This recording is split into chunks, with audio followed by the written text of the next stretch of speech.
आद्य शक्र स्वराज करुणेश कैवघटा की जय। श्री कृष्ण स्वामी महाराज की जय। श्रीमंत करुणा सागर भगवान की जय। श्री नरवेद सागर महाराज की जय। श्री महान तपस्वी रघुराम महाराज की जय। श्री परमहंस सुखानंद जी महाराज की जय। श्री विष्णुदास जी महाराज की जय। श्री शांतिदास जी महाराज की श्री शीतलदास जी महाराज की जय। श्री अविचल दास जी महाराज की सर्व संतन की जय। सर्व देवन की कैवल धाम की गुरु गादी सारसापुर की कायम पंथ की जय। ज्ञान संप्रदाय की बाल तिलक की पंचम स्वसंवेद की जगाष्टान की जय। तथा प्राणम समय का सात कैवल शाहे।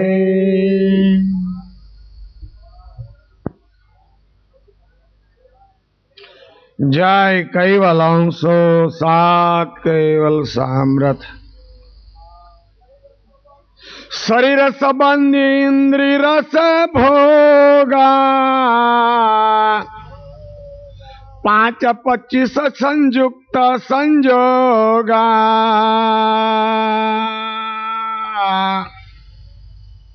आही के संग मिली भय आही रूपा विसर गए निज स्वरूपाया नो पा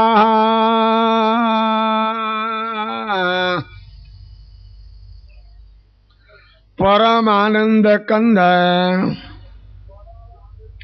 विश्व नियंता सकर्ता सत कैवलना महाद सजान जान स्वरूप ने अनंत न्यायो द्वारा प्रत्यक्ष प्रमाण थी प्रतिपादन करावी आपनार परम श्रेष्ठ परम विशेष विश्वना तारणहार अनंत विभूषित सर्वज्ञ दिव्य परम गुरु भगवान करुणा सागर विश्व वरना मनुष्य देहधारी चैतन्य जीवात्माओं ने संबोधिने ज्ञान बोध उपदेश करता अलौकिक अमृतमय वाणी द्वारा स्वरचित ससमवेद ग्रंथ ने विषय का शरीर संबंधी इंद्रिय रस भोगा 5-25 संयुक्त संजोगा उपस्थित धर्म विलासी सज्जन मोहल्लाना क्रमांक प्रमाणे आज छठा दिवसनी कथा मोहल्लाનું નામ 997 વિભાગ 2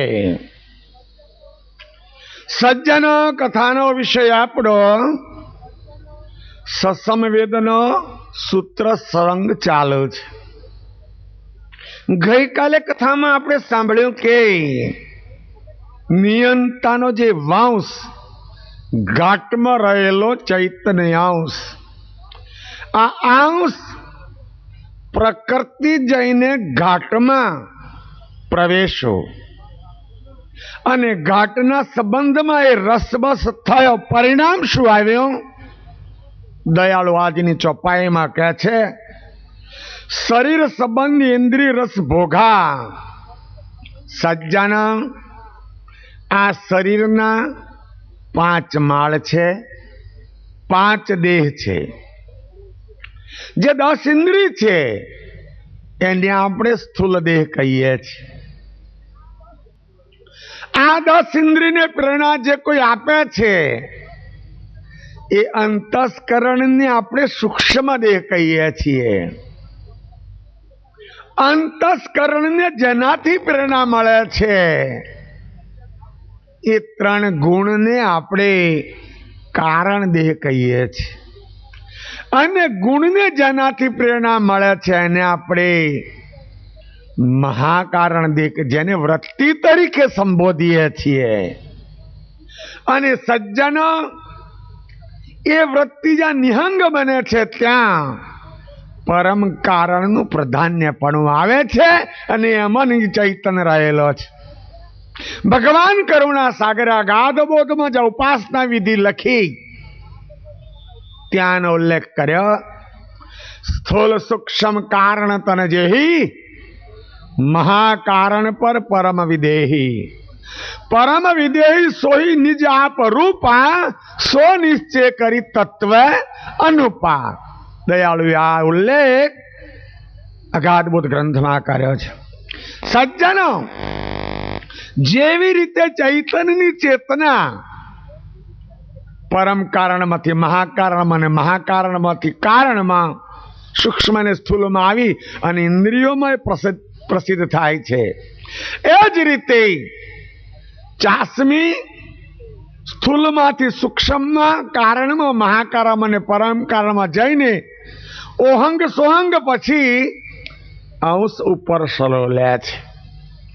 સજ્જન, આ ચૈતન શરીરમાં પ્રવેશ્યો, એનું અધરતખત આસન છે પણ દ્રષ્ટિ શરીર તરફ છે, એટલે શરીરના ધર્મમાં રસબસ થયો. દયાળુ એ કહે છે શરીર સંબંધી ઇન્દ્રિય રસ ભોગા. સ્થૂળ શરીરના સંબંધમાં 10 ઇન્દ્રિય છે. આ 10 ઇન્દ્રિયમાં 5 માદા છે ને 5 નર છે. બીજા શબ્દમાં કહું તો 5 જ્ઞાનેન્દ્રિય છે, 5 કર્મ ઇન્દ્રિય છે. આકાશ તત્વની 2 ઇન્દ્રિય, કાન અને મુખ. કાન જ્ઞાનેન્દ્રિય છે, શબ્દ સાંભળીને સાર ગ્રહણ કરે છે, અને મુખ એનો પ્રત્યુત્તર આપવાનું કર્મ કરે છે, એટલે મુખને કર્મ ઇન્દ્રિય કહેવામાં આવે છે. ધ્યાન રાખજો જરા, કર્મ ઇન્દ્રિય જે કહેતે ને કર્મ કહેવામાં આવે. કાનથી કોઈ કર્મ થાય ખરું? ના, પણ મુખ કંઈક ઉચ્ચાર કરે એને વાચિક કર્મ કહેવામાં આવે. આકાશ પછી પવન તત્વ. પવનની 2 ઇન્દ્રિય છે આપણા દેહમાં, ચામડી અને હાથ. ચામડી જ્ઞાન ઇન્દ્રિય છે, હાથ કર્મ ઇન્દ્રિય છે. ચામડીને જ્યાં કઈ ખંજવાર આવે તો હાથ ખંજોરવા ઉપડી જાય, કર્મ કરે છે. પવનમાંથી અગ્નિ તત્વ થયો. અગ્નિ તત્વની આપણા શરીરમાં 2 ઇન્દ્રિય છે, આંખ અને પગ. આંખ જ્ઞાન ઇન્દ્રિય છે અને પગ કર્મ ઇન્દ્રિય છે. જે કઈ કર્મ થાય આ ઇન્દ્રિયો દ્વારા એની આગેવાની આંખની હોય છે. માનો ચોરી કહેરી કરવી છે, પણ આંખ જ્યારે આ જોઈને નક્કી કરે તારે પેલા ટાયર તો બિચારો ડહડી લઈ જાય ને. આ 2 વ્હીલ તો પછી ચાલે ને, આંખે નક્કી કર્યા પછી ચાલે ને. એટલે આનાથી જે કર્મ થાય એનું કારણભૂત આંખ છે. અગ્નિ પછી પાણી, જેને જળ તત્વ કહેવામાં આવે છે. જળની 2 ઇન્દ્રિય છે, ઉપસ્થ અને રસના. રસના જ્ઞાન ઇન્દ્રિય છે અને ઉપસ્થ કર્મ ઇન્દ્રિય છે. અને ત્યાર પછી અપતે અવની ઉપની જળ તત્વથી પૃથ્વી તત્વ થયો.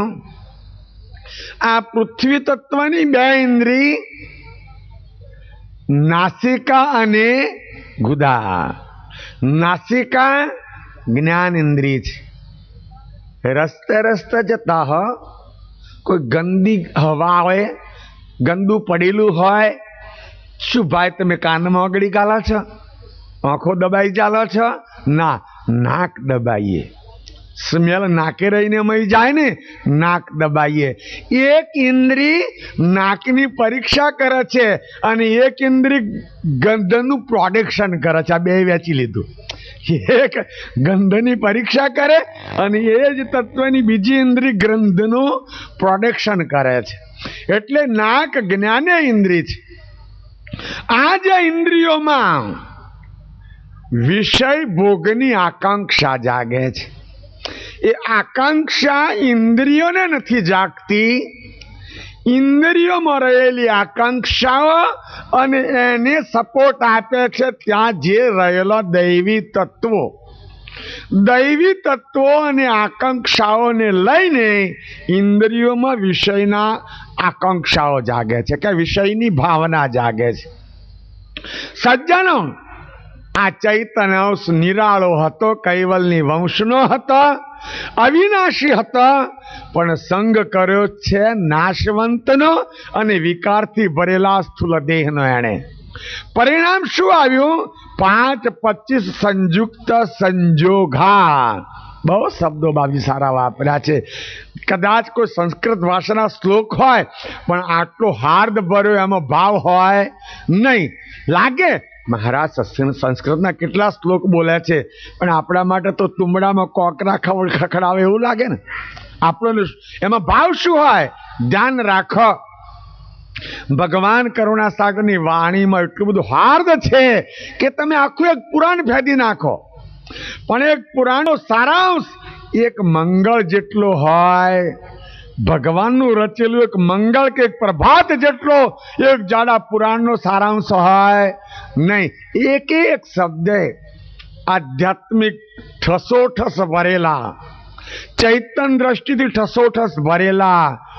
જો કદાચ એકાદ શબ્દને સ્વીકારીને હૃદયમાં ઉતારીને પચાવવામાં આવે તો આધા શબ્દ ગુરુદેવ કા તાકા અનંત વિચાર.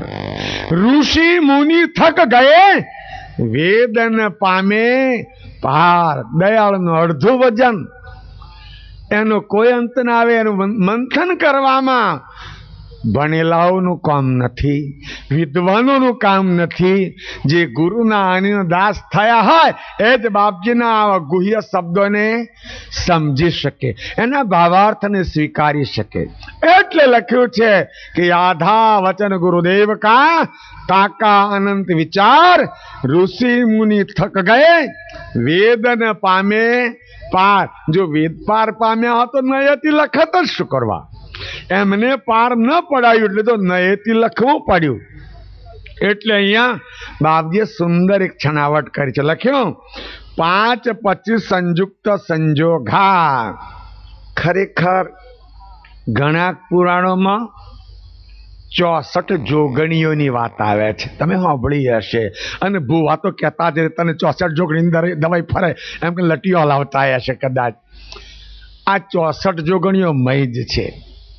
આ ચૈતન્ય બહારની જોગણીઓ નડતી નથી. 5 તત્વની 5 માત્રિકા, 10 આકાંક્ષા, ખટ ઉર્મી, 25 પ્રકૃતિ, અમુક ભાવના. ઘેર જઈને સત્સંવેદમાંથી ગણી લેજો, નહીં કે ગણિત મળવાની જરૂર છે. પણ આ બધી જોગણીઓ મય જ છે અને આ બધી ચૈતન્ય જ વળગી છે. આ બધી ચૈતન્ય વળગી છે. ચૂકી જ ખાધો એને. એની સંપત્તિ ચૂસી નાખ્યા જોગણીઓએ અંદર વસેલી. કઈ સંપત્તિ?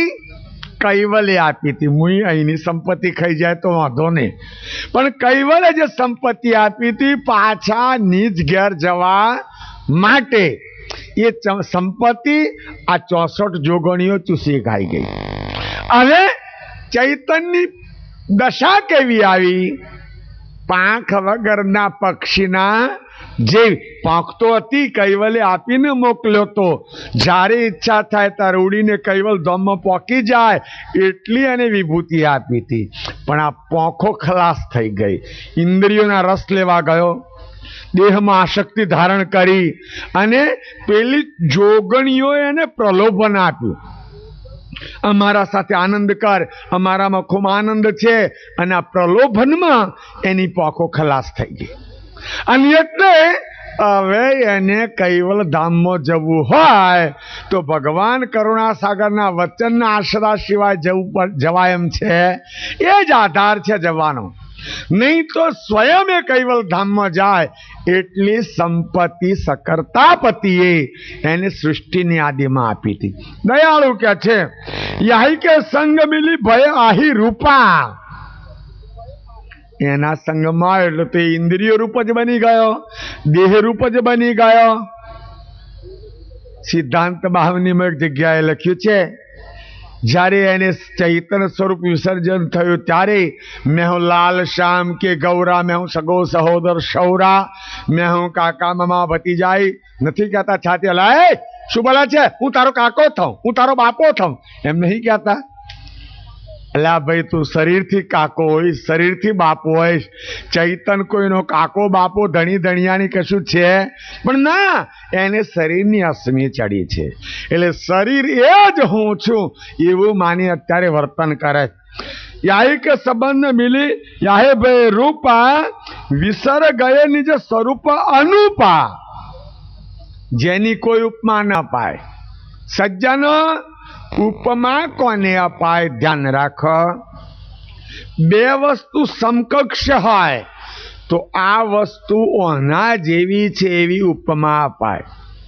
કોકને કદાચ ગાયો ભેંસો દૂધ આપતી હોય, બેન કોઈ સુલક્ષણા હોય, વ્યવસ્થિત દહીં જમાવ્યું હોય, એક કે બે જ દિવસનું દહીં એને વલોવ્યું હોય અને પછી નીચે જે તક્ર એને સાસ એટલી સુંદર હોય તો કોક શું કે જાણો છો?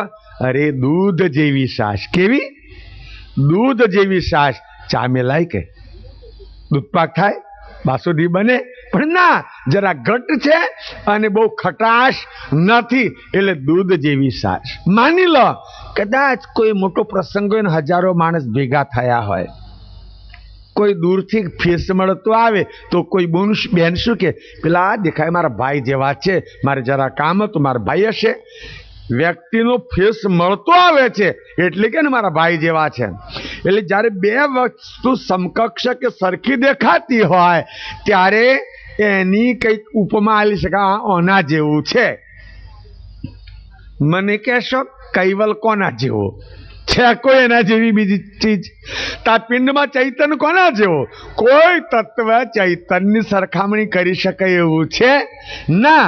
એટલે બાબ્જીએ લખ્યું કે વિસર્ગયની સ્વરૂપ અનુપા, કોઈ ઉપમા ન લાગે એવા ચૈતન્ય સ્વરૂપને આપણે ભૂલી ગયા, વિસર્જન થયું અને દેહને જ હું માનવા લાગ્યા. પછી તો દેહમાં જ રસબસ બની ગયા. કેવી પરિસ્થિતિ આવી? તમને યોગ વશિષ્ઠ રામાયણનો એક દાખલો આપો. યોગ વશિષ્ઠ રામાયણમાં શ્રી રામને એમનું ચૈતન્ય સ્વરૂપ સમજાવવા વશિષ્ઠ મુનિ આ દાખલો લખેલો છે. યોગ વશિષ્ઠ રામાયણ. યોગ વશિષ્ઠ રામાયણ વેદાંતમાં ખપે છે. કોઈ એક રાજા પોતાના શયનખંડમાં સૂતો છે, ઘસઘસાટ ઊંઘે છે.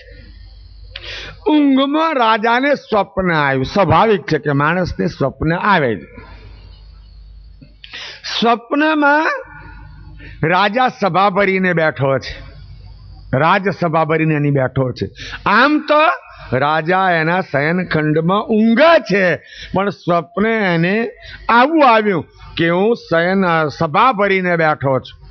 ચારે બાજુ પોલીસ શમશેર જાલીને ઊભી છે, સભાસદો બેઠા છે, એના જે કોઈ પ્રધાન ઇત્યાદિ બધા ગોઠવાયેલા છે. અને એટલામાં આ સભાખંડના ગેટ ઉપરથી કોઈ એક વેપારી મહારાજાને ગણી ખમ્મા કરતો કરતો અંદર આવ્યો અને રાજાના સિંહાસન સામે આવીને કહે છે, મહારાજા આપને આ દુનિયામાં જે સુકીર્તિ છે એના યોગ્ય જ આપના માટે હું ઘોડો લાયો છું. ઘોડો કે આ ઘોડાની જોડ દુનિયામાં નથી એવો ઘોડો લાયો છું. પેલો વેપારી કહે છે. રાજા કહે છે તું ગમે એટલા વખાણ કરે પણ હું પરીક્ષા કર્યા વગર તો તારા ઘોડાને ખરીદો નહીં. મારી ઘોડાળ ઘોડોથી ભરેલી છે અને વધારેનું એક બાંધી દઉં તો ખર્ચો કોણ ભોગવે? પણ મને લાગે કે ખરીદવા જેવો છે તો તારો ઘોડો હું ખરીદી લઉં. સજ્જના, આ સ્વપ્નની પરિસ્થિતિ છે. રાજા એના શયનખંડમાં સૂઈ રહ્યો છે પણ એને આવું દ્રશ્ય સ્વપ્નમાં દેખાયું. રાજા સિંહાસન પરથી ઉઠ્યો, જ્યાં બહાર ઘોડો બાંધેલો હતો ત્યાં ગયો. દેખાવે ઘોડો તો સુંદર હતો. રાજાએ ઘોડાની લગામ ઝાલી, પેગડામાં પગ ઘાલ્યો. રાજા ઘોડા ઉપર સવાર થયો દોડાઈ જોવા માટે.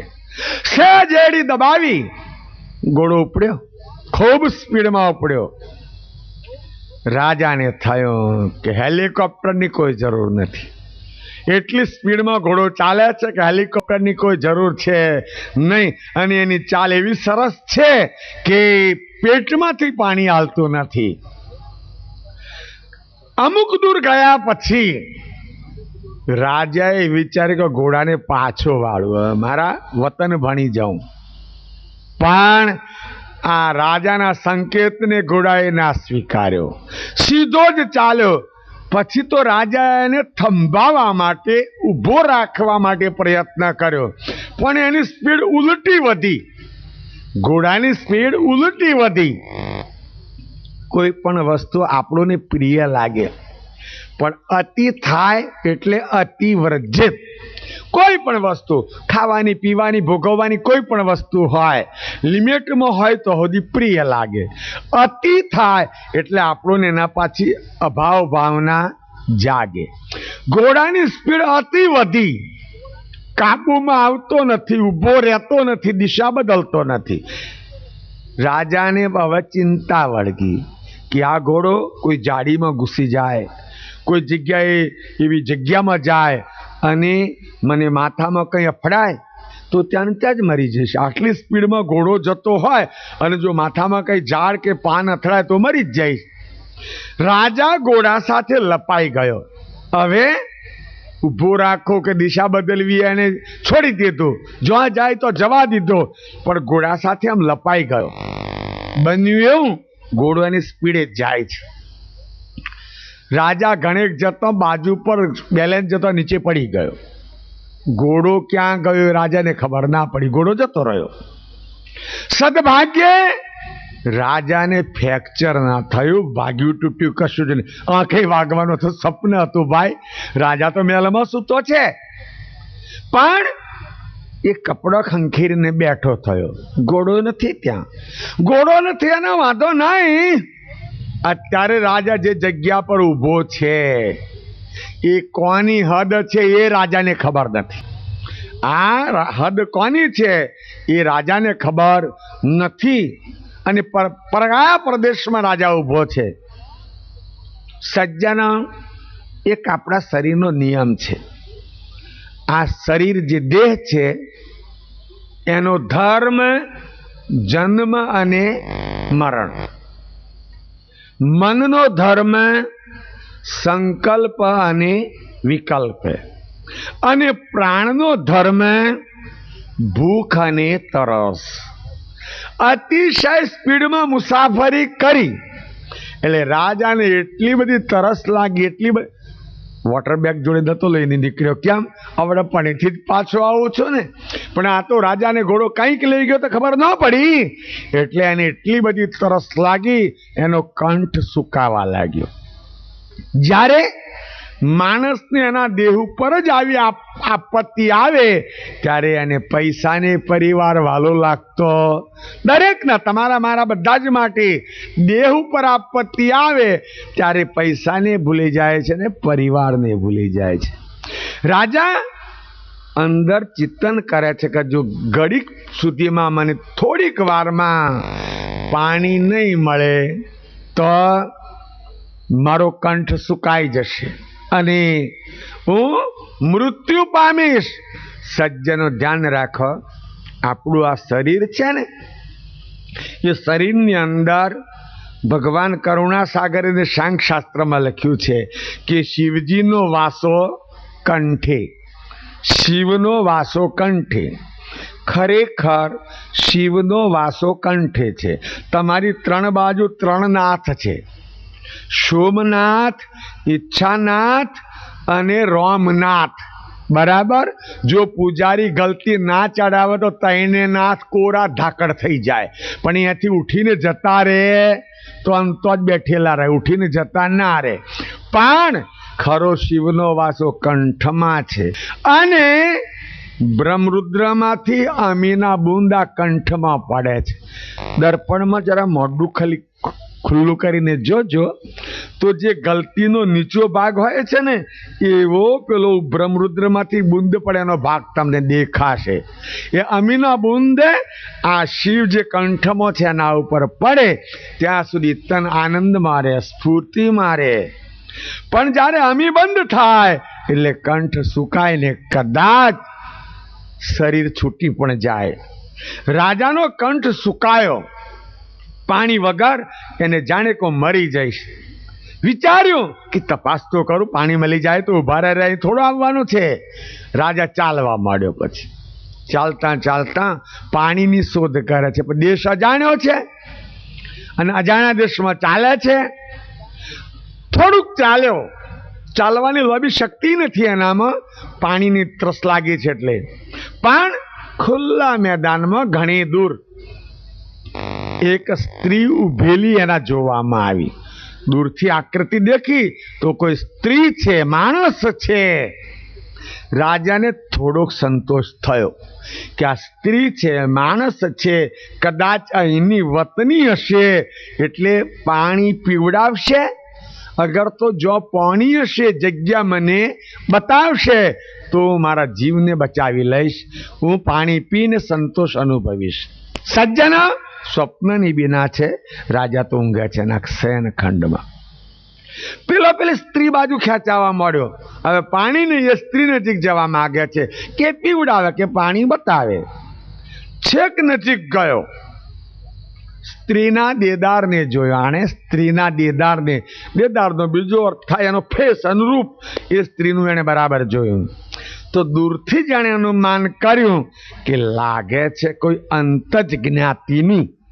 અંતજ જ્ઞાતિ એટલે ચોથી વર્ણ, માનો ચોથી વર્ણ કંઈક લાગે છે, શુદ્ર જ્ઞાતિની લાગે છે. પણ કહેવત સાંભળી છે, અર્થે દોષ નિવારણમ. જ્યારે ખરેખરી મતલબ જાગે તારે ચોખ્ખું છે. ગાળીને લાયા છો, ઘસીને લાયા છો, આવું પૂછવાનું હોય કરું કે હાથમાં આવતા ગટગટાવાનું જ હોય ના. એટલે મતલબ છે, મરણની ઘડી આગળ આવે છે એટલે કઈ જે હશે તે મારે પાણી જ પીવું છે ને. ગયો રાજા છેક નજીક. એને રાણી પેલી સ્ત્રી સામે જોયું, સ્ત્રી એની સામું જોયું. બંનેની આંખો મળી. રાજા ધીમા રહીને નમ્ર ભાવે પેલીને કહે છે, બેન. પેલીએ ખાલી સંકેત કર્યો, બોલી તો નહીં. બેન, હું રાજા છું, ફલાણા દેશનો રાજા છું. આ કોની હદ છે મને ખબર નથી, પણ પાણી વગર મારો કંઠ સુકાય છે. મને જો જલ્દી પાણી નહીં મળે તો કદાચ હું મૃત્યુ પામીશ. એટલે તમે મને પાણી પીવડાવો, હું તમારો ઉપકાર માનીશ. તમે માગશો તે આપીશ. અગર તો મને પાણી બતાવો તો ત્યાં જઈને હું પી લઉં. આટલો મારી પર ઉપકાર કરો તમે. પેલી ધીમે રહીને ડાબલી ખોલી, પછી જે મોઢાની ડાબલી. તું રાજા હોય તો તારા રાજનો મારે શું લેવા દેવાય જંગલમાં? વાત સાચી ને. અને કદાચ તું પાણી વગર મરી જઈશ તો તારી રોવાની રોડશે, મારી બલ્લૈયો થોડો ફૂટવાનો કે છે. રાજાને થયું કે જૈસા રૂપા એસાઈ ગુણા. જેવું રૂપ છે એવી જ ભાષા એની નીકળી કે જોને માનવતા મરી પરવારી હોય કે તું મરી જઈશ તો તારી રોવાની રોડશે, મારી શું જવાનું કે છે, હું થોડી રોડવાની છું. તારે સજ્જન, આ દુનિયામાં છે ને માનવને મતલબ અગર તો લાલચ. એક લાલચ બહુ ખરાબ ચીજ છે. તમે કોઈના ઘેર જાઓ ને ચા પીવાની લાલચ રાખો, એક દાડો પીવો, બીજો દાડો પીવો, તમને ટેવ જ પડતો જઈને ઉભા જ રહો. પછી એ ઘર માટે તમારી કૂતરા જેટલી કિંમત ના રહે. રોજ મફતની જતા હોય તો જજો, વાંધો નહીં, પણ રોજ મફતની રકાબી ચાટી ખાવા જાઓ તો પછી કદાચ પેલો ભાઈ ના બોલે તો પેલીને એનામાંથી હાલવી પડે ને. એટલે આ ક્યાં રોજ અહીં મરે છે ક્યાં છે કે પીવા વખતે જાઓ તો મારે પીવા વાળો રહેતો જ નથી. એટલે લાલચ બહુ ખરાબ ચીજ છે. ધ્યાન રાખો, કોઈ પણ ધંધો હોય, ધંધામાં લાભની તમને મને બધાને અપેક્ષા હોય ને. ધંધામાં બધાને લાભની અપેક્ષા હોય. લાભ એ કોઈ ગુનો કે પાપ નથી, પણ લાભમાં લાલચ ભરે, લાભમાં લાલચ ભરે એટલે લાભ લોભમાં પરિણામે. પછી લાભ રહેતો પછી શું થઈ ગયો? લોભ. તા કોકે લખ્યું છે ને, અતિ લોભ તે પાપનો મૂળ, યા તો લોભ પાપનો બાપ. પેલા રાજાએ વિચાર્યું કે મને આને કઈ લાલચ આપવા દો, અને લાલચથી મને પાણી પીવડાવે તો મારી જિંદગી બચી જાય. એટલે ધીમા રહીને કે છે, બેન મને પાણી પીવડાવવા તમે માગશો તે આપીશ, જે માગો તમારું રાજ માગશો તો તમારું મારું રાજ આપી દઈશ, હું બીજું સંપાદન કરીશ, પણ મારો પ્રાણ બચી જાય ને, મને પાણી પીવડાવો. પેલી બેન કે છે, તમે આગળ તો કહ્યું કે હું રાજા છું, કદાચ હું તમને પાણી પીવડાવું, તમે પ્રાણ બચી જાય, તમને હોશ આવે, અને પછી એમ કહો જા કશું નથી આપવાનું, જતી રે. તું કહી જાઉં બાપા તમે રાજા છો, હું તો જંગલની એક રખડતી અંતજ સ્ત્રી છું. રાજાએ ત્યાં વળી રામાયણની ચોપાઈ યાદ કરી. રઘુકુળ રીતા સદા ચલ્યાઈ, પ્રાણ જાય વરુ બચન ન જાય. રાજા કહે છે, હે બેન અમે ક્ષત્રિય કહેવાઈએ, વચન ભંગ ક્યારે થઈએ નહીં. પ્રાણ જવો હોય તો જતો રહે, પણ વચન જે આપ્યું એનું પાલન તો.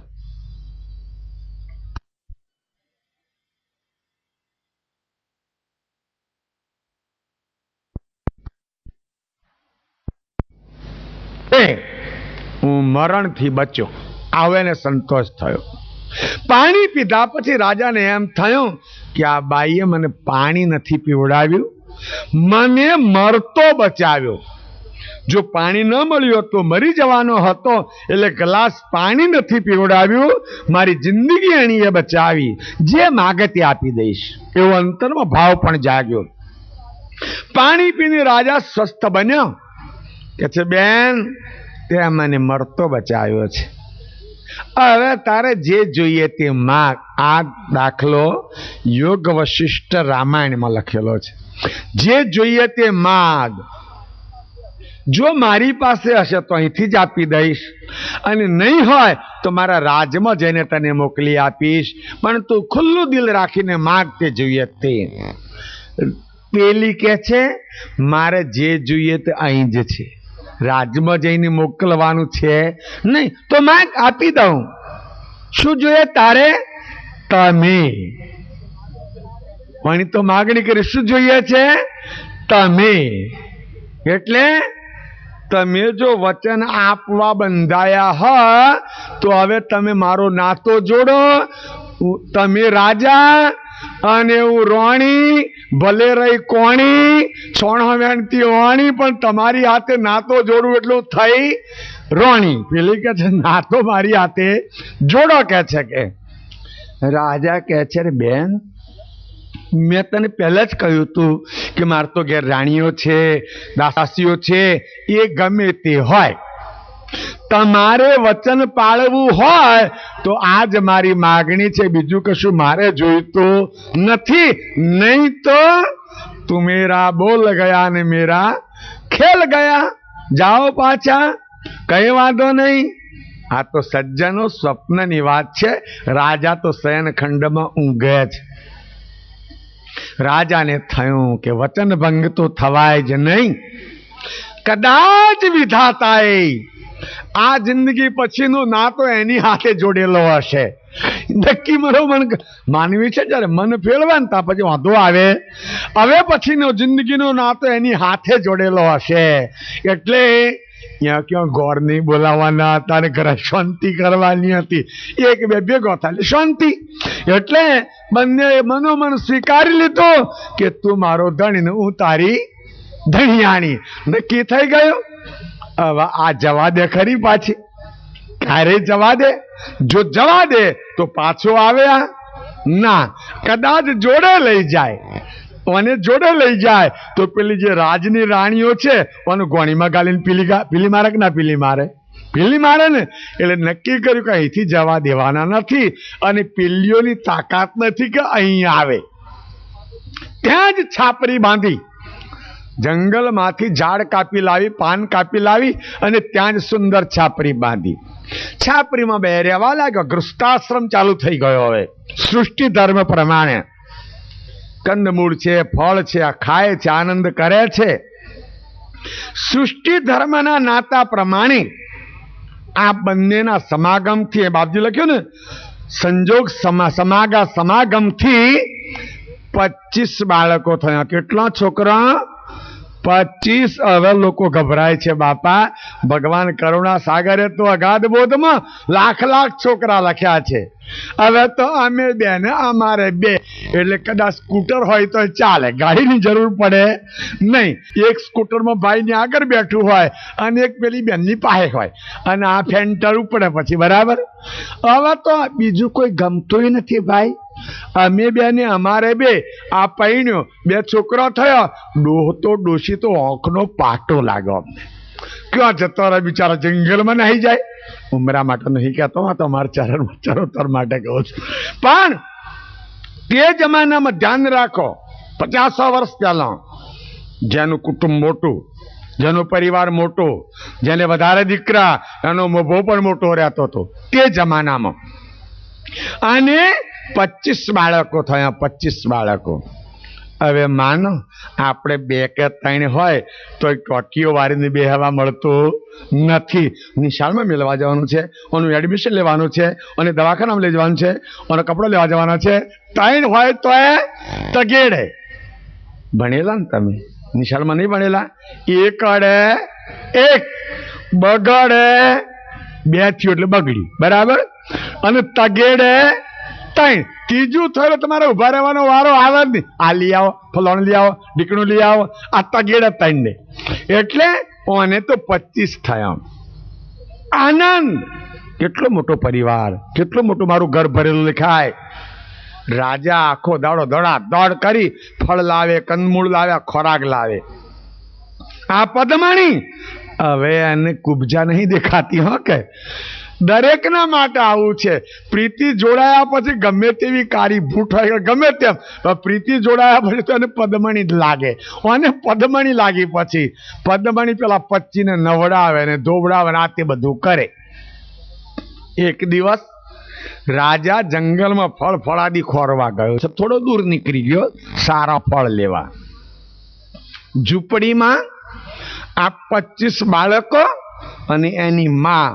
મેં તમને પહેલા જ કહ્યું, આ દ્રષ્ટાંત વશિષ્ઠ મુનિએ રામચંદ્રજીને આ શરીરની થિયરી સમજાવવા યોગ વશિષ્ઠ રામાયણમાં લખેલું છે.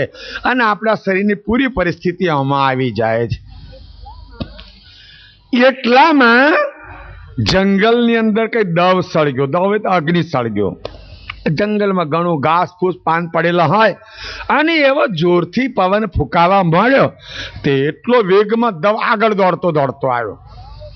અગ્નિની જ્વાળાઓ જોઈ 25 છોકરો એની માને વળગી પડ્યો. બાપ તો બહાર ગયેલો છે. હવે 25 વળગી પડ્યા. એને કદાચ ભાગવું હોય તો કેવી રીતે ભાગે? ભગાઈ ગઈ. તમે એક માણસ પાણીમાં બુડી જાય છે અને તમે એને કાઢવા જાઓ, એવો ભયનો માર્યો, તમારા 2 હાથ ચાલે વળગી પડો, તમે 2 બુડો કે ના બુડો? એને કોઈ દોરડેથી કાઢે તો વાત જુદી છે, પણ નજીક જાવ ને તમને જે વળગી પડ્યો પછી 2 બુડો ને. 25 વળગી પડ્યા. બાઈને 25 વળગી પડ્યા. ખહવા ના દીધી અને ચારે બાજુથી વળગ્યો. એટલે અગ્નિ દોડતો આવ્યો. એની ઝૂંપડી તો ઘાસ ફૂસની જ બનાવેલી હતી. તણખા પડ્યામાં પવનથી એટલે ઝૂંપડી ભડ બરવા માંડી. યાહો, આ 26 બુડદું થઈ ગયો. 25 છોકરા અને એની મામય બુડદું થઈ ગયા. પણ ઘાસ ફૂસની ઝૂંપડી હતી એટલે મરી ગયા. દેવતા આગળ જતો રહ્યો.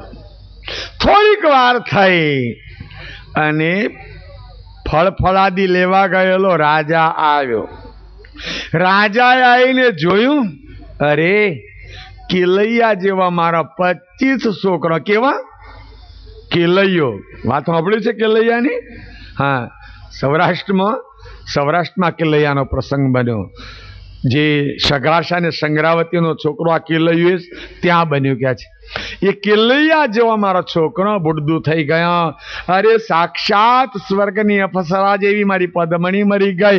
એટલે રાજા એકદમ ગભરાયો. ધ્યાન રાખજો, તમારો પ્રેક્ટિકલ અનુભવ કહું.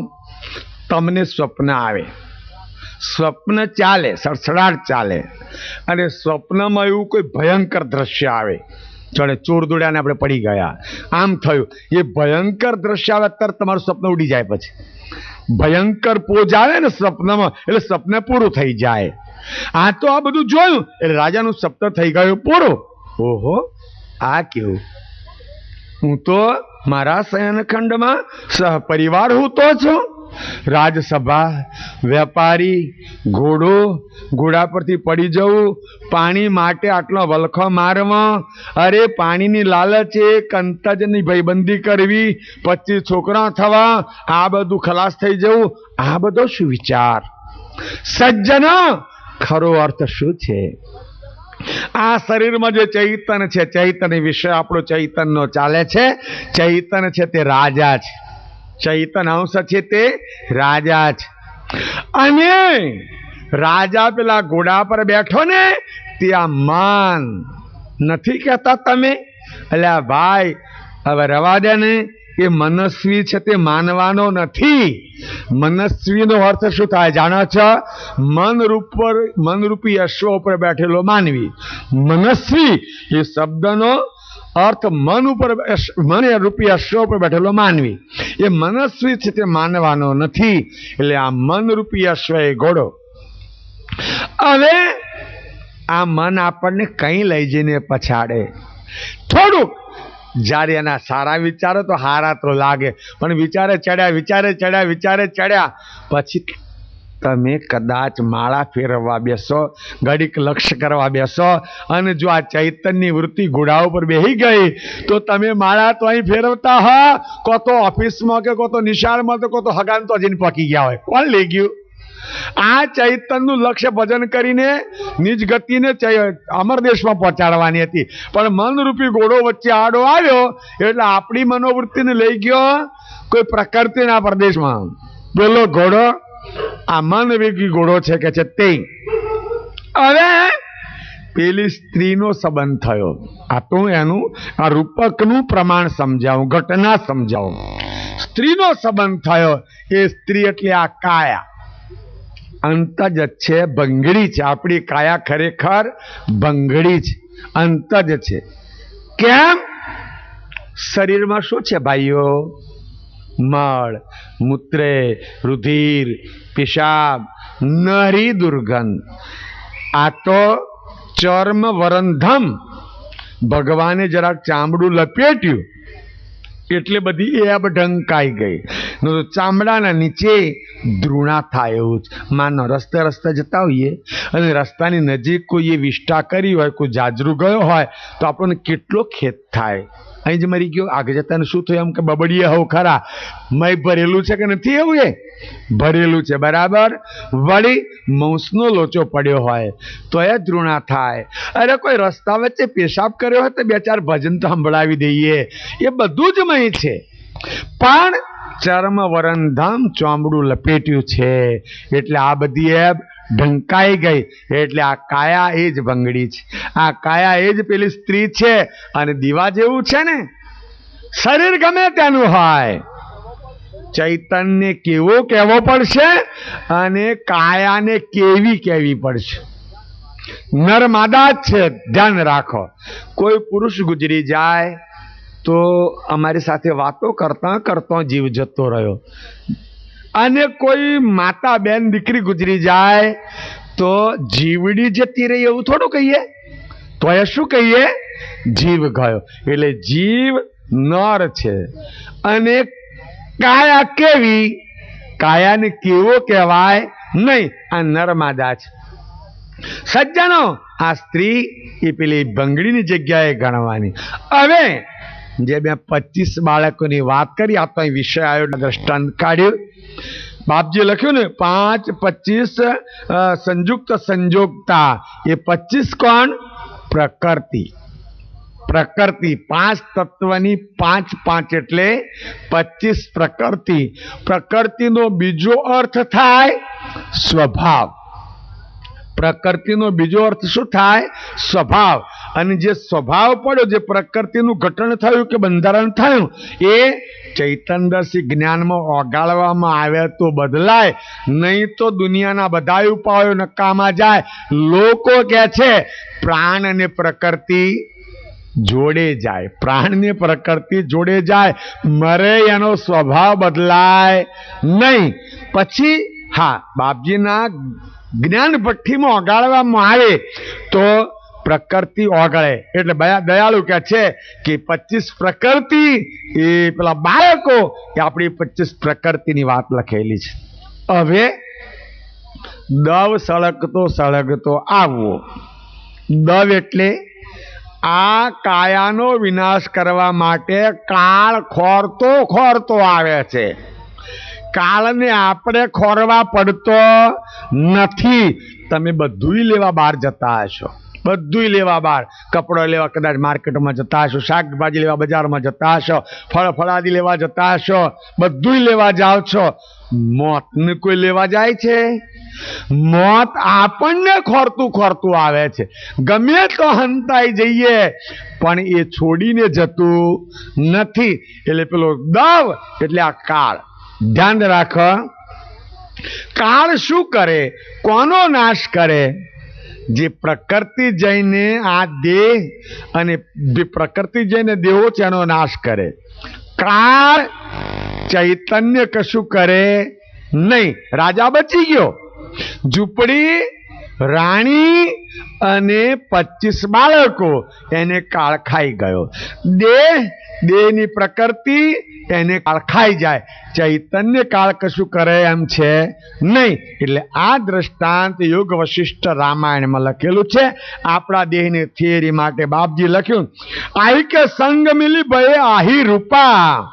કૈવલ્યનો અંશ હતો, અજન્મ્યા હતો, અવિનાશી હતો, પણ આ દેહની અંદર સંગમાં આવ્યો એટલે એ રૂપ બની ગયો. આહી કે રૂપ આહી રૂપા વિસર્ગ ગયે જે સ્વરૂપ અનુપા. એનું જે અનુપમ સ્વરૂપ, ચૈતન્ય સ્વરૂપ, નિહંગ સ્વરૂપ, એ એને જાણ એ ભૂલી ગયો. કે છે કે ભૂલે આપ અહંગ નિજ હંસા પદ કૈવલ સે આય જેહી હંસા પાંચ શરીર કિરવશ ભય નિજ ગતિ ગવન પ્રોક્ષ પર રહે. સજ્જન, સત્સમવેદનો આ ચોથા કંદનો વિષય છે, ચોથા અંગનો વિષય છે. દયાળુ સર્વજ્ઞ ભગવાન કરુણા સાગર આપણા ચૈતન્ય સ્વરૂપની શું પરિસ્થિતિ થઈ એના માટે આ વાત આપણને બતાવે છે. કે છે દયાળુ કે ભય આપ અહંગ ને જંસા. જે અહંગ અંશ હતો એ કે છે શું થયું? દેહવત બન્યો. ક્યાં છે? અને એટલે પરિણામ શું આવ્યું? કે છે કે આપને જે હંસા પદ કૈવલ સે આયો જે હંસા. કૈવલ પદથી જે હંસ આવ્યો તો ત્યારે થોડો ભેદ સમજાવું. અંશ, આત્મા, જીવ અને હંસ કોને શું કહેવાય? કહું, વસ્તુ એક જ છે પણ નામ જુદો જુદો કેમ પડ્યા? તદ્દન પ્રકૃતિમાં ભીજાઈ ગયો, પોતાની જાણને ભૂલી ગયો, એને આપણે કયો જીવ. આપણે એને જીવ કહ્યો, નહીં તો છે તો ચૈતન્ય જ. ચૈતન્ય એની ગતિને છોડી દેતો નથી પણ મતિને ભૂલી જાય છે. ગતિ શું?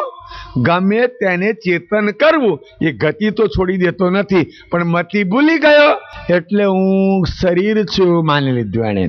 પછી આત્મા. ધ્યાન રાખો, પુરાણોએ માત્ર જીવ શબ્દથી જ આને સંબોધ્યો છે. પુરાણોમાં આત્મા કે અંશ શબ્દ છે જ નહીં. અને ખરેખર પુરાણો નરો અજ્ઞાનથી ભરેલો જ છે એટલે એને જીવ શબ્દથી સંબોધ્યો છે. જ્યારે એકાદશ ભાગવતમાં આત્મા શબ્દ આવે છે, આત્મા શબ્દ, પણ ડાંગરેજી એક ભાગવત લખ્યું છે. ડાંગરેજી રામચંદ્ર ડાંગરેજી એક ભાગવત લખ્યું છે. મને એમ કહેવાય છે કે ડાંગરેજીને આપણા ઉમરાના જ ગ્રંથો આપેલા, જૂના ટ્રસ્ટીઓ કોકે આપેલા, અને એમણે જે ભાગવત લે મને કઈ કઈ જગ્યાએ અંશ શબ્દ વાપર્યો છે. નહીં તો ભાગવતનો મિનિંગ આત્મા શબ્દ ઉપર છે, અને બાપજીએ અંશ શબ્દ લખ્યો છે. વસ્તુ એક જ છે, પણ આ કૈવલ્ય સજાતિનો અંશ છે. આત્મા એટલે એક જ પ્રકારની તમા રાખી, અને જીવ એટલે નરો કાદવમાં ઉડી ગયેલો. પણ હંસ કોને કહેવાય? જેને કૈવલ પદ પ્રાપ્ત કરવાની પોંખો આવે, જે કૈવલ પદનો પ્રાપ્તિનો અધિકારી બને, એને શું કહેવાય? હંસ. અને એની થિયરી શું હોય? ભગવાન કરુણા સાગરે હંસતા લેવાની એક શાખીમાં લખ્યું છે, હંસામાંથી ગત જે હાની સાદર કરે સને નિરતજી પીવે ક્ષીરને સંત સહ્યાના તે. બાપજી હંસ શબ્દની વ્યાખ્યા કરી કે હંસ મતિગત જેહની, જેની મતિ સાદર કરે સને, સારો આદર કરે, આત્મકલ્યાણનો આદર કરે. નિરતજી પીવે ક્ષીરને, સંસાર છે, દુનિયા છે, જગત છે, આલમ છે, નીર અને ખીરથી ભરેલી છે. આ દુનિયામાં એકલું તદ્દન સારું નથી અને બધું ખરાબે નથી. આજ દુનિયામાં મહાપુરુષો પાક્યા, આજ દુનિયામાં જાણે ભક્તિ કરી, એટલે દુનિયામાં કદાચ ઓછું હશે, ટકાવારીમાં ઓછી વધતી હશે, પણ દુનિયામાં સારું છે ને ખોટું છે. જો બધું જ ખોટું હોય તો પ્રલય આજે જ આવી જાય. એટલે જેનામાં હંસમતી હોય એ અસાર વસ્તુને જવા દે અને સારનો સ્વીકાર કરે. અને એના માટે ભગવાન કરુણા સાગરે વિશ્વબોધમાં એક ઉદાહરણ આપ્યું છે. શું? ચાયણી અને સુપડું. આ બે વાત બાપજીએ વિશ્વબ્રહ્મા લખી છે કે જે અધોદૃષ્ટિ વાળા છે એનો ગુણ છે ચાયણી જેવો, અને જે સારો આદર કરે છે એનો ગુણ છે સુપડા જેવો. ધ્યાન રાખો, સુપડું સાર સંગ્રહને કચરો પટાક પટાક પટાક ને ઉડાડી દે, બરાબર. અને ચાયણી ચારો એટલે લોટ કાઢી નાખે, કોકરા અને છોલા અને છોડો મહી રે. આ બાપજીએ વિશ્વબોધમાં દાખલો લખ્યો છે. એમ જેની હંસમતી ગતિ હોય એ સાર વસ્તુ ગ્રહણ કરે, અસાર વસ્તુને છોડી દે અને આમ જોવે નહીં. હંસમતી ગત જેહની સાદર કરે સને નીર તજી પીવે ક્ષીરને.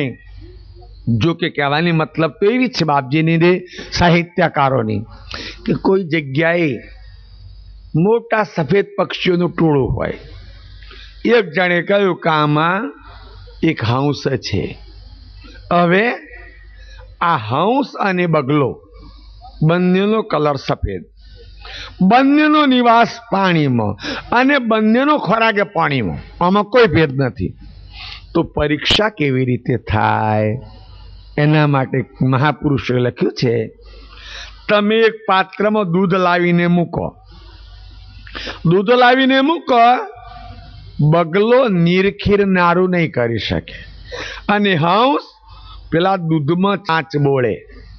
એટલે હંસની ચોંચમાં બે ગુણ છે, એક તો ગરમી અને ખટાશ. જો હંસની ચોંચમાં ને હંસની ઓજરીમાં ગરમી ન હોય તો એ રણે ચડાયે જે મોતી ના ભાગે એ મોતી એને પચે નહીં, બરાબર ને. એટલે સાબિત થાય કે એના ઓજરીમાં ગરમી તો હોય, એ મોતીને ઓગાળી નાખે છે, મોતી જેનો ખોરાક છે. પેલી દૂધમાં ચાંચ બોળી, દૂધ સહેજ ગરમ થયું અને મેં ખટાશ હતી એ જમી ગયું. હવે હંસ એ જે જામેલી ખીર કે જે વીત છે એને ખાય અને પાણીને નીચે પડી રહેવા દે. આ એની પરીક્ષા પ્રાણીઓ માટે લખી છે. અહીં તો બાપજી કહે છે સાર વસ્તુનો સ્વીકાર કરે અને અસાર વસ્તુને જવા દે એને હંસ કહેવાય. એટલે અહીં દયાળુ કહે છે આયો કૈવલ સે જે હંસા કહે છે પંચ શરીર વશ કીર ભયો નિજપતિ ગવન પ્રોક્ષ પર રહ્યો. આયો હતો તો હંસ. બાપજીએ પેલા એક પદમાં લખ્યું છે, વાંચ્યું છે, અવિગત પંખી આકાશ કા ધરણી પાવ ધરિયા લખ્યું છે ને, તમે વાંચતા હશો. 100 મંખી પર આય કે બેઠી એક મંખી. પંખી ઉપર મોખ બેઠી એટલે પંખી ઢંકાઈ ગયું. એ તો પંખી ઢંકાય એવું હતું. 100 મંખી કે પરિવાર મેં ઢોક્યા સારા પંખી. મોખ એટલે શું? માયા. બાપજી એનો હેતુ તો એ બતાવ્યો કે આ ચૈતન્ય જે અવિગત પંખી છે એના ઉપર માયા આવીને બેઠી અને માયાના પરિવારમાં એનું ચૈતન્ય સ્વરૂપ એને વિસર્જન થયું. એટલે કે છે પંચ શરીર કીર વશ ભયો નિજપતિ ગતિ ગવન પ્રોક્ષ રહ્યો. કે છે સજય ચેત સાક્ષી સંયુક્તા જાઉ લીલપિત કાચ મહી ભય નિજ અમલ અમલ ગતિ આસે પ્રકૃતિ પ્રભાવ ચાવ હલહાસે. બાપજી કહે છે આમ થવાનું કારણ સહેજ અચેત. આપણે મુસાફરી કરીએ છીએ ને, મુસાફરી કરીએ છીએ, ઘણી ગાડીઓની પાછળ લખેલું વંચાય છે. શું લખે છે લોકો જાણો છો? સાવધાની હટી દુર્ઘટના ઘટી. સાવધાની હટી. જોઈએ છે રસ્તા પર કોઈ તો મોટું ટ્રેલર લેલન આમ પડેલી હોય, કોઈ ફેન્ટીનો લોચો થઈ ગયો હોય, સાથી થાય. આ વખતે હું વાસદથી આવતો તો મારા વસંતભાઈનો ડ્રાઈવર કહે છે બાપજી એક્શન સાથ થાય. મેં કીધું સાથે થાય. તમે ડ્રાઈવર તે કહો તો બીડી હરગાવા જાય, કહો તો કેસેટ ગાલવા જાય, કહો તો પડીકી રેડવા જાય, ઠોકાય ગાડી. પછી ગાડી ફૂલ દોડતે. મને આ ડ્રાઈવર કહેતો હતો કે ગાડી ઠોકાય એટલે સાવધાની બરાબર રે અને ઠોકાય. એમ આ ચૈતન કો તો પ્રકૃતિમાં નજર ગાલે, કો તો બીજામાં નજર ગાલે અને એક્સિડન્ટ તરત જ થાય. સોના સાથે એક્સિડન્ટ થાય જાણો છો? મય જ ટક્કર વાગે, કો તો કામની સાથે, કો તો ક્રોધની સાથે, કો તો લોભની સાથે, કશાકની સાથે ટકરાય. ખરેખર વાસ્તવિક જોઈએ ને તો આપણને માનવતા ભર્યું જીવન જીવતો આવડતું જ નથી. આપણને તમે એમ કહે અમારો સુંદર બંગલો છે, મેં એસી મૂકેલું છે, અમારે કહે બેડ મૂકેલો છે અને જીવન જીવતા કેમ ના આવડે, અમે વ્યવસ્થિત જમીએ છીએ. ના ના, આ કે જીવન જીવવાની રીત નથી. મળ્યું છે તો વાપરો, વાંધો નહીં, કંઈ આમાં પાપ છે નહીં, પણ જીવન જીવવાની રીત બીજી છે. કેમ? તમને નાનો દાખલો આપું. એક ગામડામાં એક ભાઈનો એક છોકરો, એના ગામમાં 7 ધોરણની નિશાળ, એટલે 7 ધોરણ સુધી ભણ્યો. 7મા ધોરણમાં પાસ થઈ ગયો અને હવે બીજા વર્ષે એને હાઈસ્કૂલમાં જવાનું. પહેલાં તો આ રીતનો ક્રમ હતો, હવે ગમે તે ચાલતો હોય. હવે હાઈસ્કૂલ એના ગામથી 5 કિલોમીટર દૂર, બસની સગવડ બહુ મળે નહીં. પેલા ભાઈ થોડો સ્થિતિવાળો હતો એટલે સારી કોઈ કંપનીની સાયકલ લાવ્યો.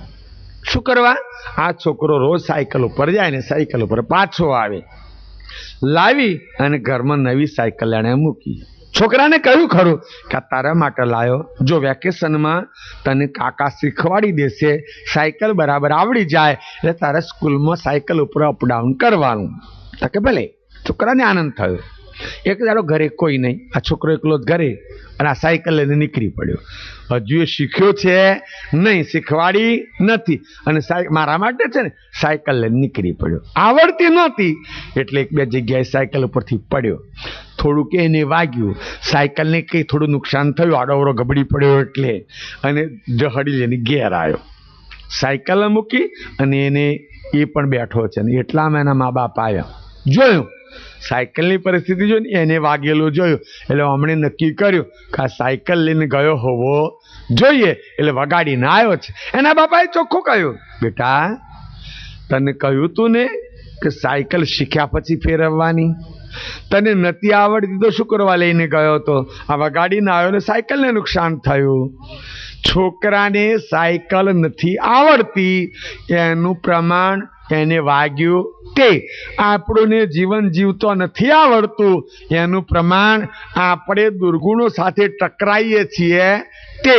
એનું આ એક પ્રમાણ છે કે આપણને વાસ્તવિક માનવતા ભર્યું જીવન જીવતો આવડતું નથી. એટલે દયાળુ કે સહેજ અચેત સાક્ષી વત સહેજા કે છે, સહેજ અચેત રહ્યો, આ સહેજ ગાફલ રહ્યો કે છે. જાઉં લીલપિત કાચ મહી રંગ ભીતા કે છે.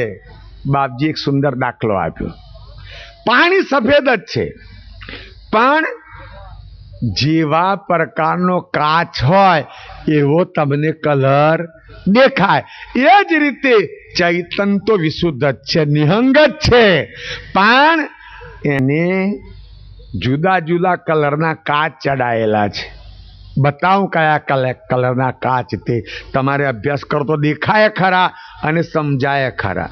જ્યારે ચૈતન મનને અધિષ્ઠાન રાખીને ચાલે, મનને આગળ રાખીને ચાલે, ત્યારે મનનું અધિષ્ઠાન પૃથ્વી તત્વ છે. એટલે પૃથ્વી તત્વનો પીળો કલર હોય એટલે પછી એને બધે આ દેખાય. જ્યારે ચૈતન જળને અધિષ્ઠાન રાખીને ચાલે, જળ તત્વને આગળ રાખીને ચાલે, તો જળનું અધિષ્ઠાન અંતસ્કરણ, જળનું અધિષ્ઠાન તત્વ જળ તત્વ છે. બુદ્ધિ અંતસ્કરણનું અધિષ્ઠાન જળ તત્વ છે અને જળનો કલર છે સફેદ. સમજાય છે ને? પાણીમાંથી મોતી બને, પાણીમાંથી મીઠું બને અને પાણીમાંથી બરફ બને. ત્રણનો કલર સફેદ છે ને. એટલે જો એ બુદ્ધિને આગળ રાખીને ચાલે તો એનું જીવન થોડું સફેદ હોય કે છે. અને કદાચ આ ચૈતન અહંકાર અંતસ્કરણ આગળ રાખીને ચાલે તો અહંકારનું સંબંધી તત્વ છે અગ્નિ. અને અગ્નિ તત્વના કારણે આપ બડાઈ મેં આને કાંઈ, આ તો બધા નવરા લઈ પડ્યા છે, જે કઈ છું તે હું જ છું. હા ભાઈ તું જઈશ, હું કરે, પણ જ્યારે ઉપરનું તીડું આવે ત્યારે કોઈનું હું પત તો ચાલે નહીં. પણ આ કેમ બોલે છે કે એનો ચૈતન અહંકાર અંતસ્કરણને આગળ રાખીને ચાલે છે અને અહંકાર અંતસ્કરણનું તત્વ છે અગ્નિ. એટલે એનામાં આવી અહંતા આવે છે અને એને બધાય લાલ દેખાય, સફેદ દેખાય નહીં. પણ જો ચિત્ત રાખીને ચાલે તો આખી દુનિયા લીલી છામ. કારણ ચિત્તનું અધિષ્ઠાન તત્વ પવન અને પવનનો કલર લીલો હરો. આખી દુનિયા લીલી વાડી જેવી દેખાય. એટલે કહેવાની મતલબ કે પેલો ચૈતન આવા જુદા જુદા કલરમાં પુરાયો એટલે એના સ્વરૂપની થિયરીને સમજી શક્યો નહીં. સજ્જનો, એ દયાળુએ આપણને આ ચૈતન્ય સ્વરૂપની વ્યાખ્યા પિંડમાં શું બની એ વાત સમજાવી. હવે આ ચૈતન્ય અસલ એની મૂળ થિયરીમાં કોણ લાવે, ક્યારે આવે, એ વિષય આવતીકાલે કહીશું. શ્રીમદ કરુણા સાગર ભગવાન કી જય. आद्य शकर स्वराज करुणेश केवल करता की जय. श्री कृष्ण स्वामी महाराज की जय. श्रीमंद करुणा सागर भगवान की जय. श्री नरवेद सागर महाराज की जय. श्री महान तपस्वी रघुराज